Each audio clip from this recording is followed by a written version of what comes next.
this video, I will be reading another short story from the best American noir of the century.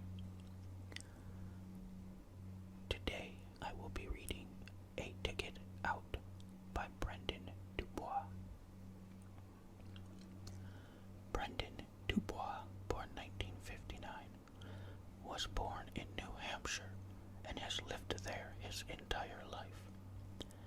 A former newspaper reporter, he has written a variety of novels and has been a prolific short story writer, with more than 100 published stories to his credit.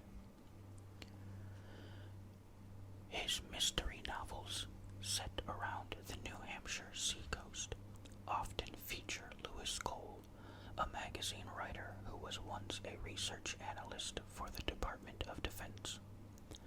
The first book in the series is Dead Sand from 1994, followed by Black Tide in 1995, Shattered Shell in 1999, Killer Waves in 2002, Buried Dreams in 2004, and Primary Storm in 2006.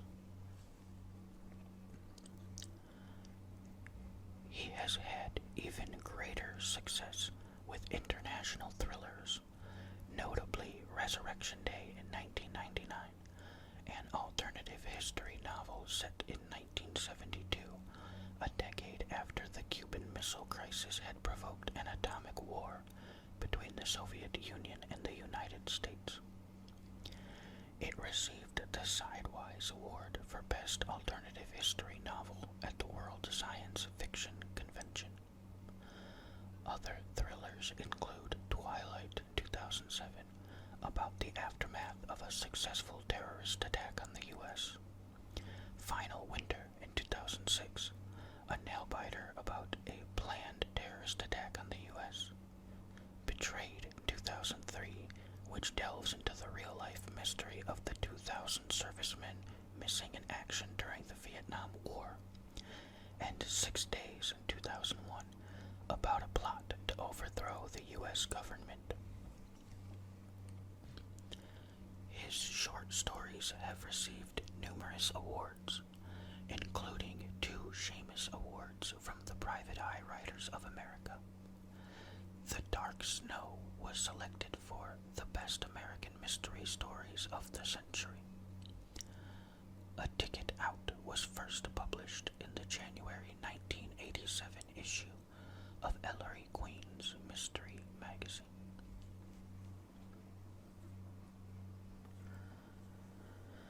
Okay, this is A Ticket Out by Brendan Dubois.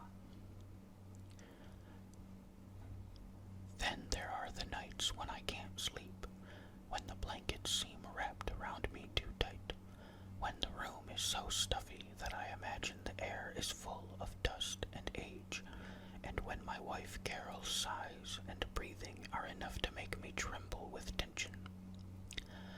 On these nights I slip out of bed and put on my heavy flannel bathrobe, and in bare feet I pad down the hallway, past the twins' bedroom, and go downstairs to the kitchen.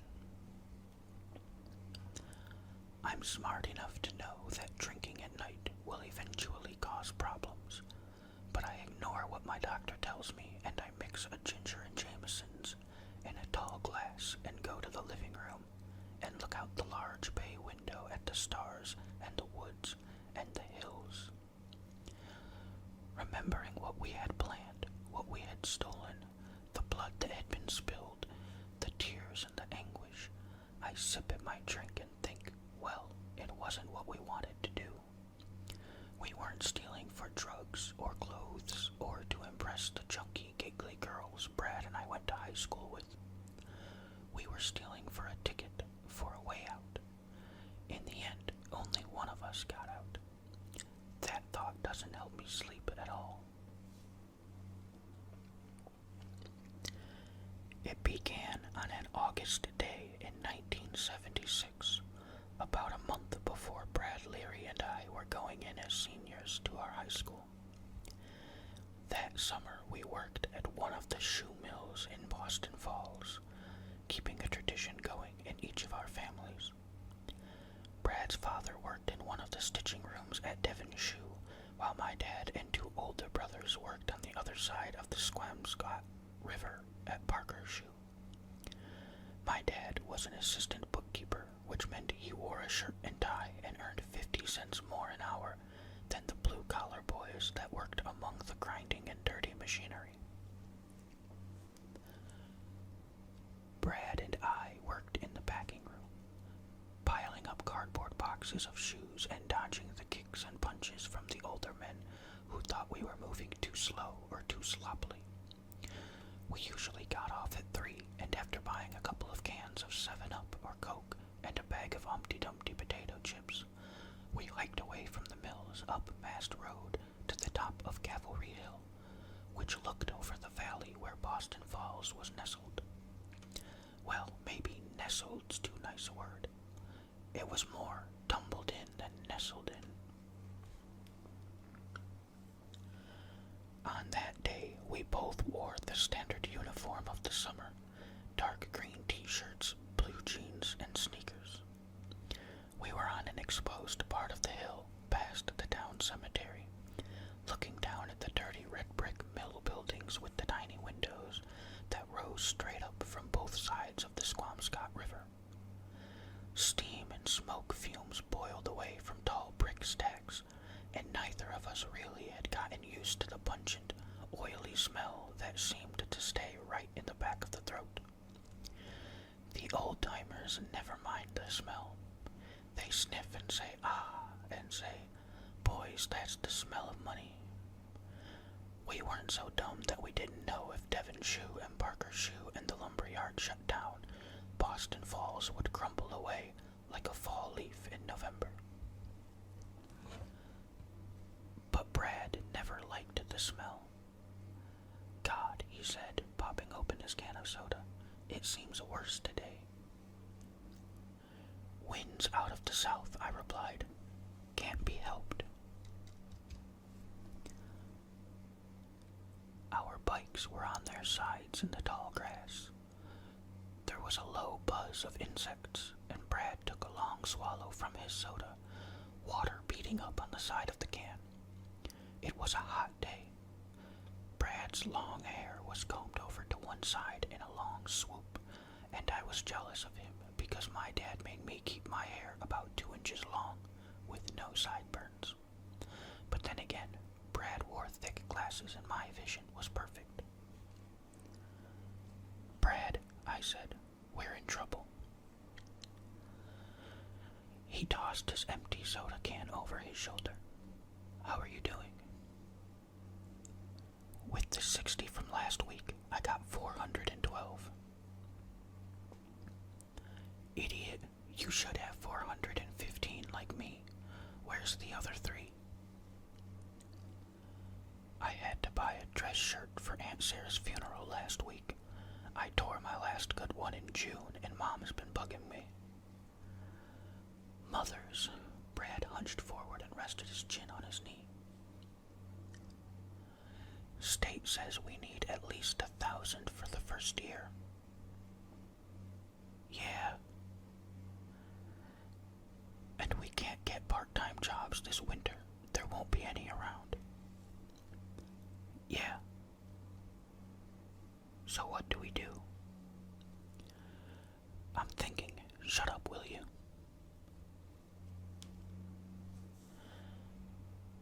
I let it slide, knowing what he was thinking. We were both $600 short for the first year tuition at the state college. My dad had made some brave noises about helping out when the time came, but 6 months ago my oldest brother Tom had wrapped his '68 Chevy around a telephone pole, and now he was wired up to a bed in a hospital in Hanover, and my parents' bank account was shrinking every month. But at least my father had offered to help.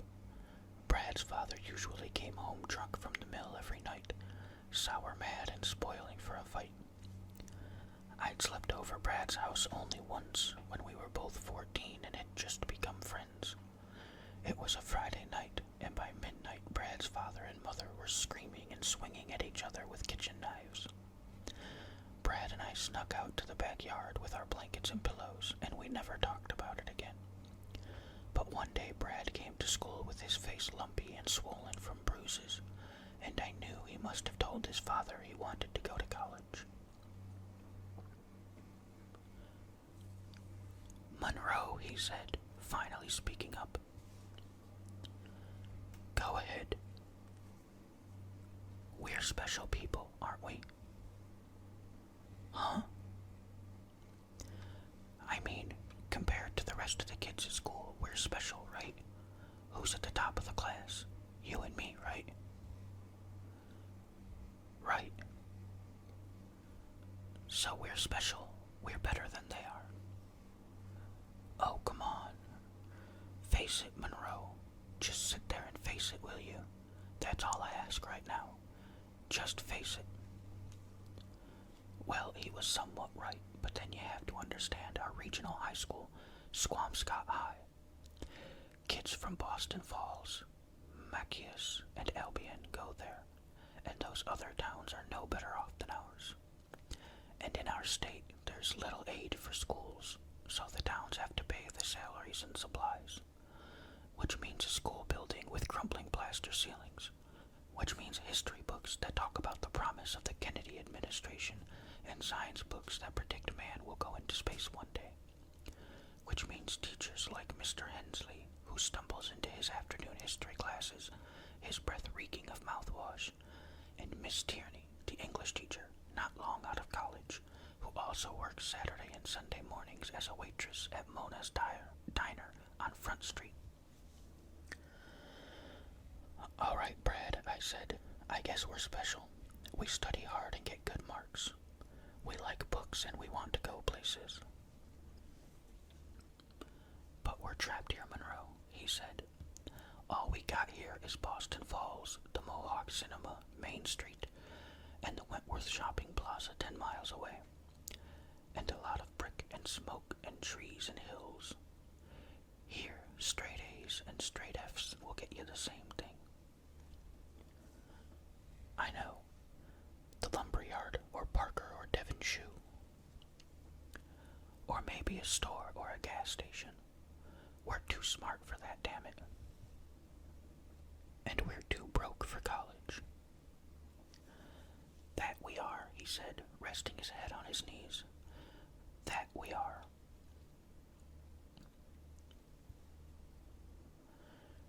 He remained silent for a while, a trait of Brad's. We'd been friends since freshman year, when we were the only two students who were interested in joining the debate team, which lasted a week because no one else wanted to join. We shared a love of books and a desire to go to college, but no matter how many hours we spent together, there was always a dark bit of Brad I could never reach or understand. It wasn't something dramatic or apparent, just small things, like his bedroom. Mine had the usual posters of cars and rocket ships and warplanes, but his had only one picture, a framed photograph of Joseph Stalin. I was pretty sure no one else in Brad's family recognized the picture. I got the feeling he told his father the man had been a famous scientist. When I asked Brad why Stalin of all people, he said, "The man had drive, Monroe. He grew up in a peasant society and grabbed his ticket. Look where it took him." Brad wanted to become a lawyer, and I wanted to write history books.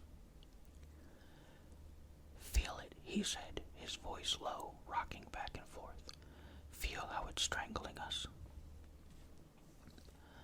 I felt it. If we didn't go to state, then next summer we'd be on that slippery slope where we couldn't get off. A life at the mill, a life of praying and hoping for a nickel an hour wage increase, of waiting for the 5 o'clock whistle. A life where we would find our friends in amusement at the Legion Hall, Drake's Pub, or Pete's Saloon, where we would sit comfortable on the bar stools, swapping stories about who scored what winning touchdown at what state tournament, sipping our beers and feeling ourselves and our tongues getting thick with age and fear. just getting along, getting older and slower. The old report cards with the perfect marks hidden away in some desk drawer, buried under old bills, a marriage certificate, and insurance policies. We gotta get out, I said. We do, and I know how. Brad had gotten to his feet, brushing potato chip crumbs from his pants. Monroe, we're going to become thieves. The next day, we were at Outland Rock, tossing pebbles into the river. We were upstream from the mills, and the waters flowed fast and clean. About another mile south, after the river passed through town, the waters were slow and slate gray, clogged with chemical foam and wood chips and scraps of leather. Outland Rock was a large boulder that hung over the riverbank. We were too lazy to swim, so we sat and tossed pebbles into the river, watching the wide arcs of the ripples rise up and fade away. What are we going to steal? I asked. Gold, diamonds, the bank president's Cadillac.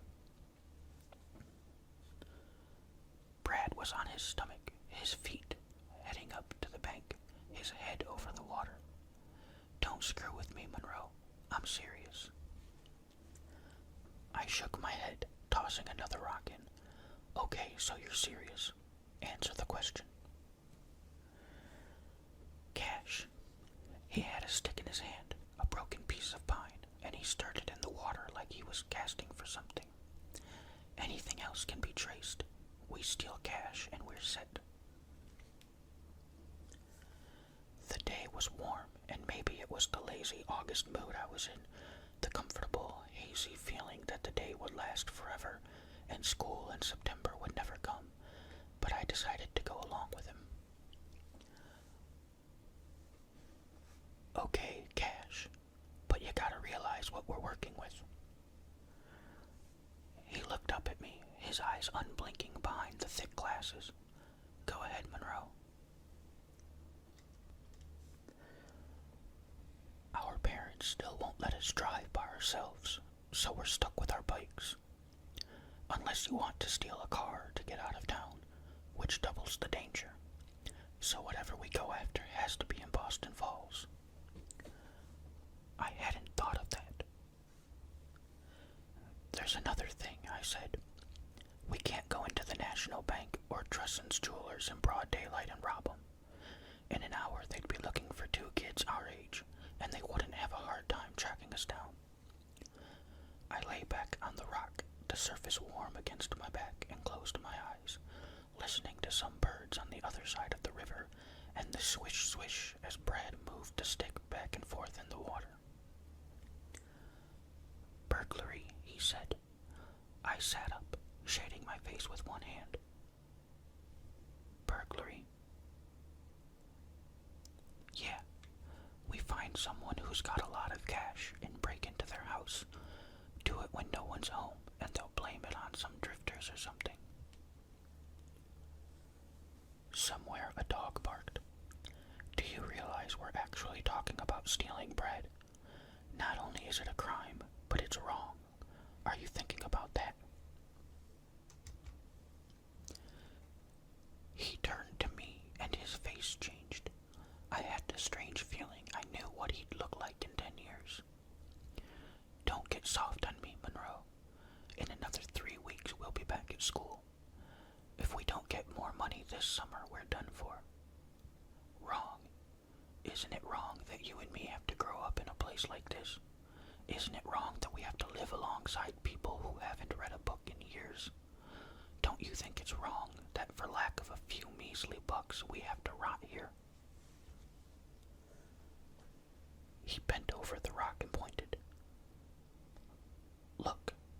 In the shallow water I saw a nesting of mussels, their shells wide open. There you have, he continued, the population of Boston Falls, New Hampshire.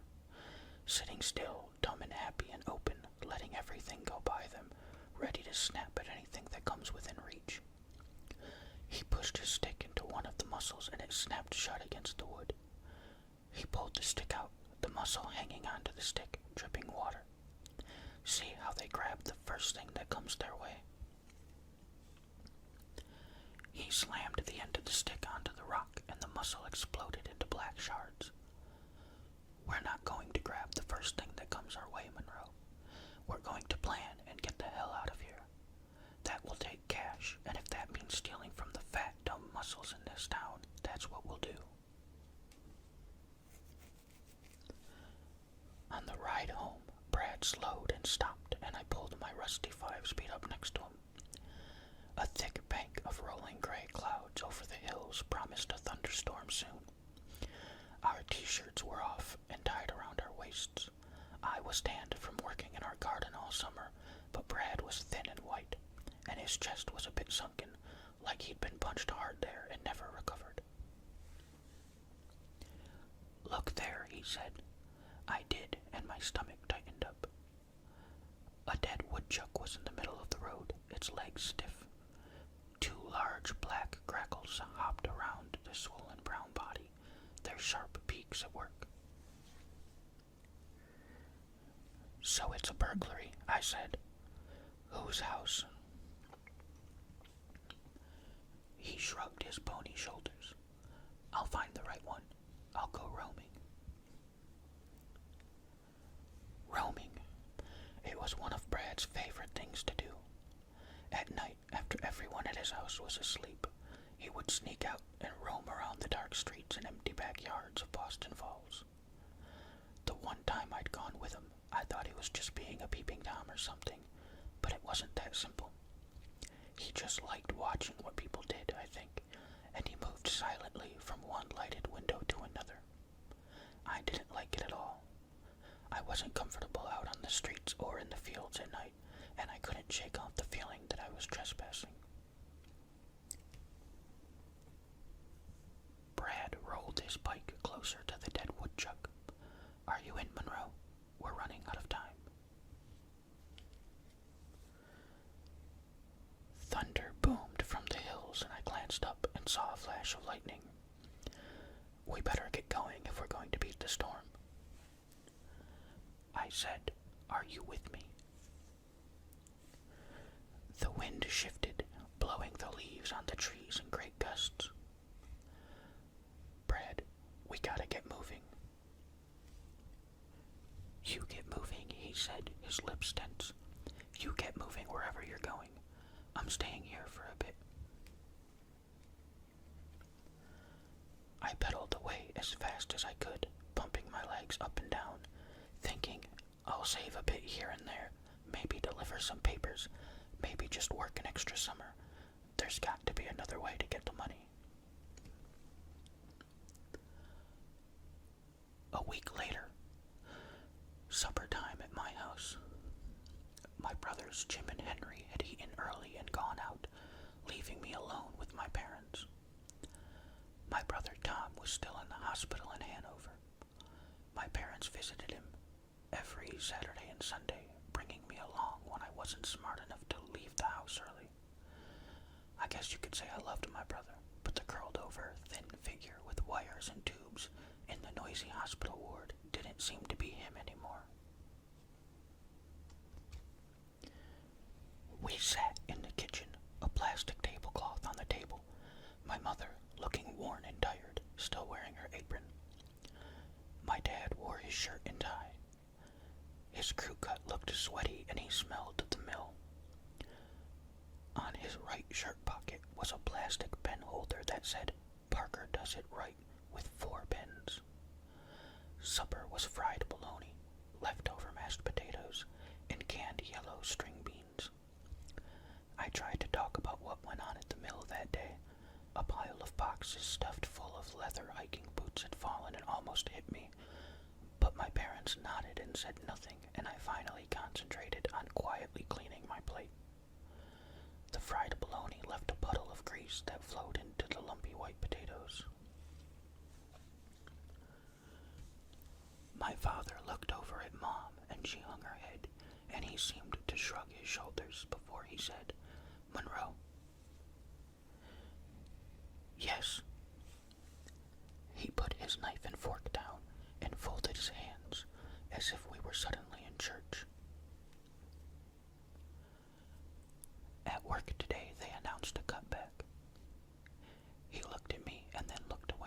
as if someone had walked past the kitchen window. Some people are being laid off, and the rest of us are having a pay cut. Oh, the bologna and potatoes were now very cold. Tom is still very sick, and until he gets better, we still have to pay the bills with the cutback. Well, Monroe, we need the money you've saved. I looked at my mother, but she didn't look up. Oh, I said, feeling dumb, feeling blank. I know you've got your heart set on college, but this is a family emergency. That has to come first. A family has to stick together. Jim and Henry have agreed to help. With what? I said, clenching my knife and fork tight. They don't save anything at all. No, but they're giving up part of their paychecks. All we ask is that you do your part. Then Mom spoke up. There's always next year, she said. Not all of your friends are going to college, are they? You'll be with them next summer. Dad gave me a weak smile. Besides, I never went to college, and I'm doing all right. Monroe, it's just temporary until things improve with Tom. Until he gets better, or until he dies, I thought. I didn't know what to say next, so I finished eating and went down the hallway to my bedroom and got the dark brown passbook from First Merchants of Boston Falls and brought it back and gave it to my father. Back in my bedroom, I lay on the bed, staring up at the models of airplanes and rocket ships hanging from thin black threads attached to the ceiling. I looked at my textbooks and other books on the bookshelves I made myself. I curled up and didn't think of much at all, and after a while, I fell asleep.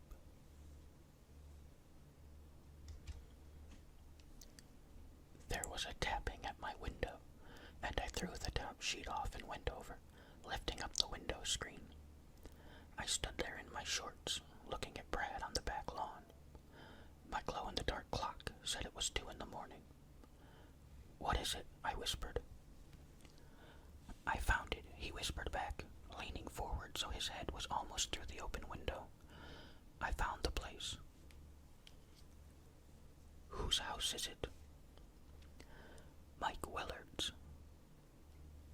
Mike, the ex-Marine. That's right, Brad said. I've watched him 2 nights in a row. He goes into his bedroom, and underneath his bed, he's got this little strong box. Before shutting off the light and going to bed, he opens it up and goes through it.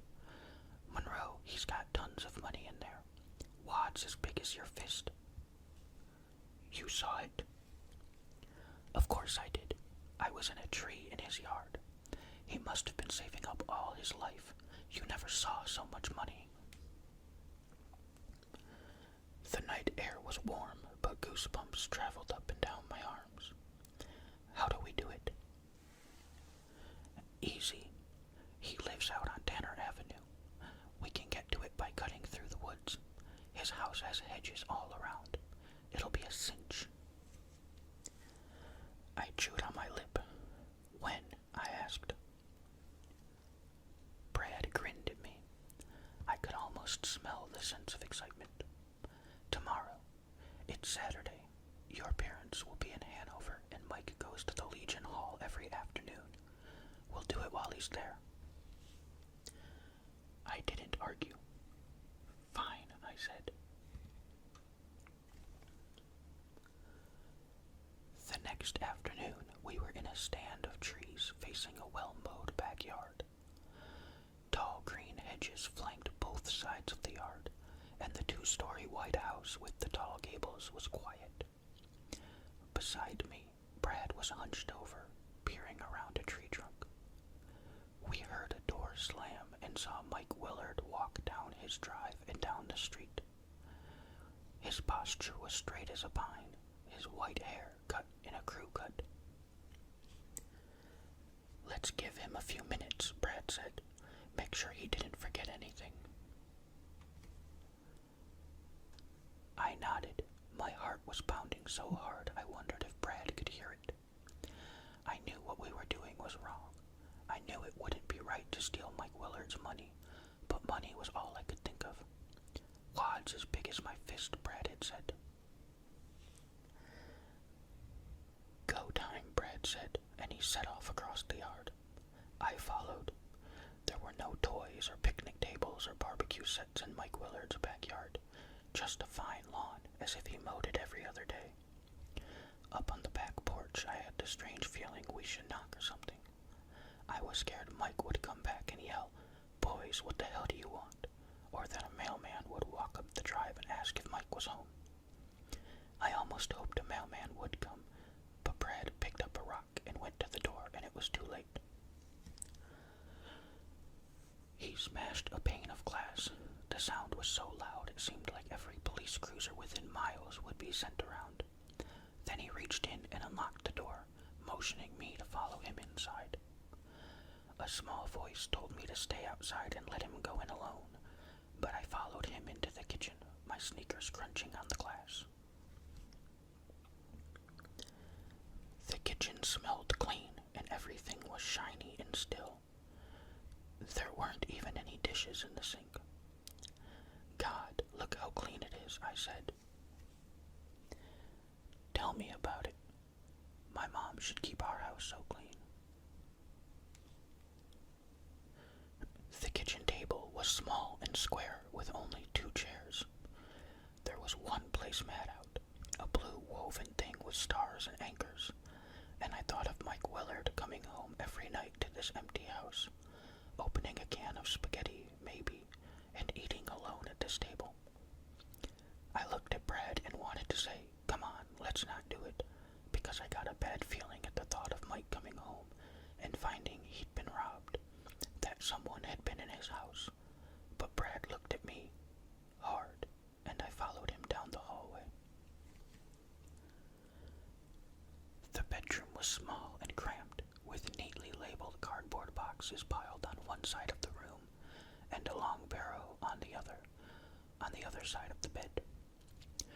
The labels on the boxes read China 34, EWO 45, OCC, and things like that. Brad pointed at the walls, where pictures and other items were hanging. Look, there's Mike there, I think. I wonder where it was taken. Guadalcanal, maybe.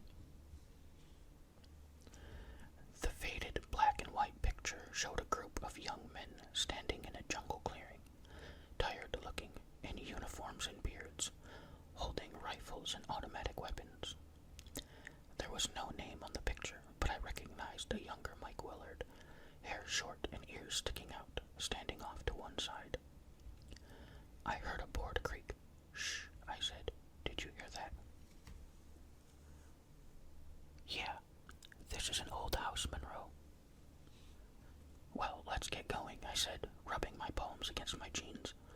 They were very sweaty. "What's the rush?" Brad said, his eyes laughing at me from behind his glasses. "Old Mike's down at the Legion, telling the boys how he won the big one back in 45. Look here." Below an American flag and a furled Japanese flag was a sheathed, curved sword resting on 2 wooden pegs.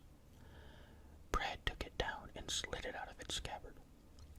He ran a thumb across the blade and took a few swings through the air. I wonder if Mike bought it or got it off some dead chap. By now, I was glancing out the window, wondering if anyone could see us. Brad put the sword down and climbed onto the bed. "Hold on a sec," he said. The bed was a brown 4-poster. Brad reached under the pillows and pulled out a handgun, large and oily looking. A 45.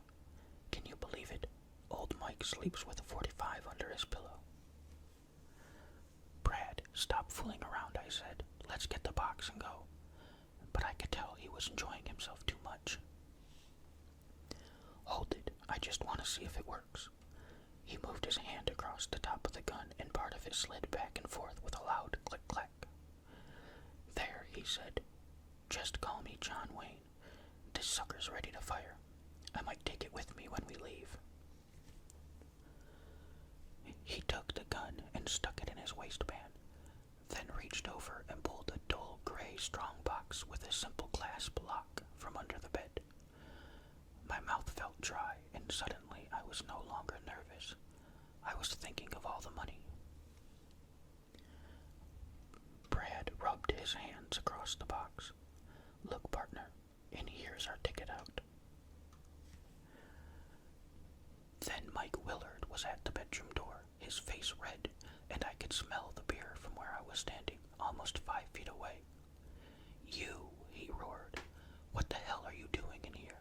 I'm gonna beat the crap out of you boys." I backstepped quickly, tripping over the cardboard boxes and falling flat on my butt, wondering what to do next, wondering what I could say. Brad scampered across the other side of the bed, pulling out the gun and saying in a squeaky voice, "Hold it." Mike Willard swore and took 2 large steps, grabbing the sword and swinging it at Brad. I closed my eyes, and there was a loud boom that jarred my teeth. There was a crash and an awful grunt and another crash, then a sharp scent of smoke that seemed to cut right through me. When I opened my eyes, Brad was sitting across from me, the gun in his lap, both of his hands pressed against his neck. He was very pale, and his glasses had been knocked off. Without them, he looked 5 years younger. "It hurts," he said, and then I saw the bright redness seep through his fingers and trickle down his bare arms. "God," I breathed. "I can't see," he said. "Where's Mike?" I got up, weaving slightly, and saw Mike's feet sticking out from the other side of the bed. I crawled across the bed and peered over. Mike was on his back, his arms splayed out, his mouth open like he was still trying to yell, but his eyes were closed, and there was a blossom of red spreading across his green work shirt. I stared at him for what seemed hours, but his chest didn't move. When I looked up, Brad was resting his back against the bed. Both of his arms were soaked red, and I gazed at him, almost fascinated by the flow of blood down his thin wrists. His face was now the color of chalk. "Wait, I'll get a towel," I said. "No, you idiot. If I take my hands away, I'm dead. An artery's gone. Listen, take the box and call an ambulance." "I think Mike's dead, Brad." "Shut up," he said, his teeth clenched. "Just grab the box, hide it, and get help. We're juveniles. Nothing's going to happen to us. Get going." I grabbed the box and was out of the house, running through the woods, the strong box tight against my chest. The air was fresh and smelled wonderful, and I ran all the way home.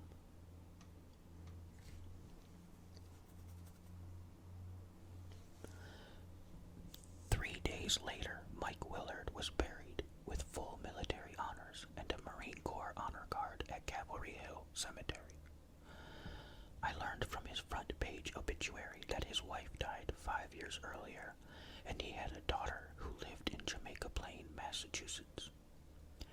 I also learned that Mike had been in the Marines since he was 17, stationed in China in the 1930s and in the Pacific in the 1940s, island hopping, fighting the Japanese. Then, after occupation duty and a year in Korea, he pulled embassy duty until he retired. His nickname had been Golden Mike, for in all his years on active duty, he'd never been wounded, never been shot or scratched by shrapnel. The newspaper said he'd come home early that day to dig out a magazine clipping to show some friends at the Legion Hall, to settle a bet. I kept the strong box hidden in the attic. Despite the temptation and the worries and the urging, I didn't open it until that day in May, after my college acceptance letter came, followed by a bill for the first year's tuition. Then I went up with a chisel and hammer and broke open the lock. The wads of money were in there, just as Brad had said, thick as my fist. They were buried under piles of fragile, yellowed letters, magazine clippings, and a few medals. The money was banded together by string, and in the dim light of the attic, I wasn't sure of what I had. I bicycled over to Mackius, to a coin shop, and the owner peered over his half-glasses and looked up at me, the money spread over his display case. Interesting samples, he said. He wore a dark green sweater and his hair was white. Where did you get them? From my uncle, I lied. Can you tell me what they're worth? He said, lifting the bills up to the light. 1930s, it looks like. What you have here is Chinese money from that time, what old soldiers and sailors called LC, or local currency. It varied from province to province, and I'd say this is some of it. He put the bills back on the counter. Practically worthless, he said. I thanked him and rode back to Boston Falls. That afternoon, I burned some of the paper money along with my acceptance letter and tuition bill. I didn't go to college that fall and ended up never going at all.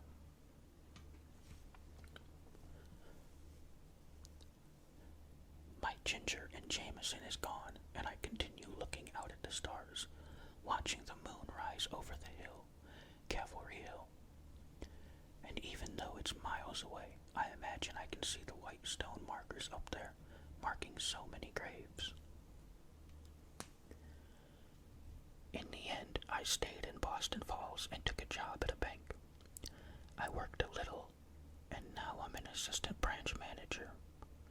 Some years ago, I married Carol, a teller I helped to train, and now we're out of Boston Falls in Mackius. It's just over the line, but I get some satisfaction from getting that far. Upstairs, I still have the old strongbox with some of the money, and though I don't look at it all that often, I feel like I have to have something I can tell myself I got from that day we broke into Mike Willard's house. I have to have something to justify what we did and what I did, especially what I did. After running all that distance home, I stashed the strongbox in the attic, and as I came downstairs, my parents came home.